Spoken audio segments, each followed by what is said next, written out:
Talk about the journey of Fush.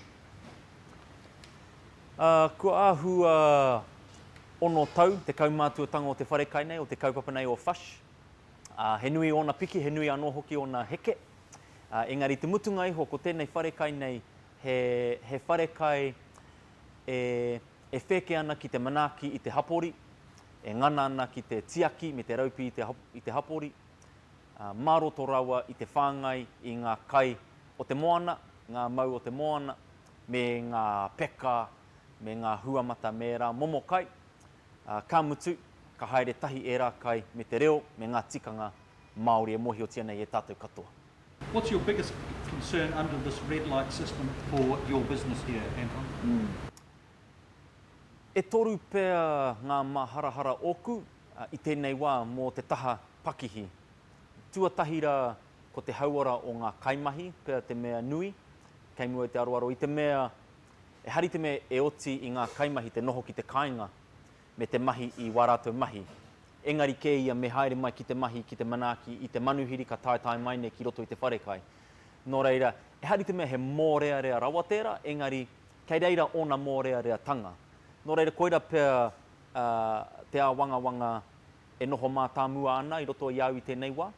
Tuarua, ahakoa ngā kōrero a te kāwanatanga e mea tu ana e oti i ngā momo pakihi pēnei a mātou, te tūwhera e ngia kaore tēnei mate, te mate uruta i konei roto i tō mātou hapori, ai e tika ana tērā kōrero, e oti a mātou te tūwhera i wā mātou tatau, ko te mate kē, kaore he rite tonu te taetai mai a ngā manuhiri. Nā te mea e ora ana tēnei momo mate e kia nei ko te mate uruta i roto i tō mātou hapori. Nō reira, he awangawanga nui hoki tērā ki au, aera nei, kaora nei, ka tae mai ngā manuhi ki roto nei, ki roto i tēnei wharekai, mehe mea e haerere, e rerere haere ana tēnei mate, te mate uruta i roto i a tātou. E aua, tai hoa ka kite. Do you see a future for your business here? Ai marika, kei te kite ahau i te apōpō, kei te kite ahau i te pai tawhiti. Engari, kei te kite ahau, he nui ngā taeroa a kupe kei mua i a mātou i tēnei wā. He nui ngā piki me ngā heke, he nui ngā wero kei mua i te aroaro. Engari, kei te kite tonu ahau i te pai tawhiti, kei te mōhio ahau i te pai o te pai tawhiti. Engari, me ihu one i roto i ngā wiki me ngā marama e tūmai nei, e tai atu ai mātou ki te pai tawhiti rā. Nō reira, kei te kite i te apōpōtanga, engari he nui tonu ngā mahi kei mua te aroaro. Has COVID-19 already affected this business? Kua rongo mātou i etahi o ngā mate, o tēnei mate uruta e kia nei te COVID-19. Engari, he rite tonu tā mātou koke. Mehe mea ka haere pēnei atu, ka tahi kaore whakae ki haere tonu pērā, ana ka huri, ka koke, ka haere ki wahi ke atu. He pērā mātou mō ngā tau e rua ko ta hake nei. Nō reira, me pērā te whakaaro, me kaua e tokatu, engari me matāra, me rite tātou katoa, ngā pakihi katoa putanoi te motu, me rite tātou ki te koke, i te meneti whakamutunga, ki haere pēnei atu, e ora i tātou, haere aki nei. Nō reira, me pērā te whakaaro, kei te pērā mātou, me pērā tātou katoa. What kind of support do you have?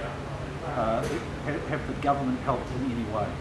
Ka hoki oku mahara ki te lockdown tuatahi, me ngā kōrero i puta mai te wage subsidy i te rāwā. Tai mai nei ki tēnei rā mohoa nei, kauri te tino kite i era tautoko i te kāwanatanga.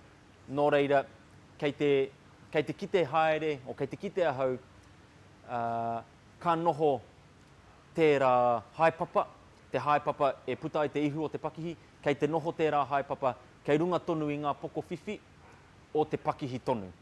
Nō reira, kaore ahau i te whakapono, kaore ahau i te tatari rānei, kia haere mai, kia tae mai nei te kāwanatanga, i runga i tōna hoiho ki te tautoko i a mātou. Engari, kei te whakarite, kia mate ururoa, anō nei ko mātou, me tō mātou kotahi. kaore te kāwanatanga e haere mai ki te āwhina. Kei te pērā ngā whakaaro i tēnei wā. Lastly, Anton, what are the values Fush as a business holds? He māma tērā pātai. Ko ngā uara o tēnei wharekai o tēnei kaupapa, he orite ki ngā uara o te aho matua. Ana ko te aroha tētahi ki tētahi. Ko te reo Māori e noho mā tāmua ana i roto i ngā mahi. Ko te manaakitanga, ko te kaitiakitanga, ko te rangatiratanga. Ka mātua pia i era kōrero. Engari, ko ngā uara me ngā mātāpono o te aho matua e arahi nei a mātou i roto i wā mātou mahi i iara i iara.